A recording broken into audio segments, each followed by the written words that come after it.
আজ ভোর রাত থেকেই জলপাইগুড়ির বিভিন্ন নদী পুকুর ঘাটে ছট ভক্তরা।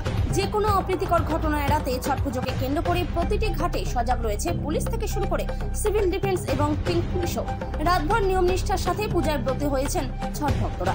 বিশেষ করে বিহারি সম্প্রদায়ের মহিলাদের লক্ষ্য করা যায় ছট পুজো ঘাটের পাশাপাশি বাড়িতেও পুজো অর্চনায় মেতে উঠতে। ছট পূজার আয়োজন করেছি পলিটেকনিক কলেজ।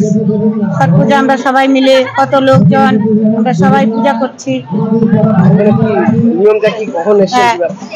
ভোর 3-4টার সময় এখানে আসছি, আর কুলা ধরাইছি, তার আরো ধরাইছি, ধরানোর পরে তারপরে সবাই জলে নামছে। যারা মানসা যার যেটা মনের আশা পূর্ণ সে করবে এখানে, আর যেটা ভালো লাগে সেই পূজা সে করছে। কেমন লাগছে এই পূজাটা? খুব ভালো লাগছে, সবাই আসছে দেখতে, খুব ভালো লাগছে পূজাটা। সবাই এখানে আসছে, মায়েরা সব জলে নামছে। হ্যাঁ, পরে প্রসাদ বিতরণ হবে, সবাই আসবেন, প্রসাদ নিবেন। কি নাম আপনার?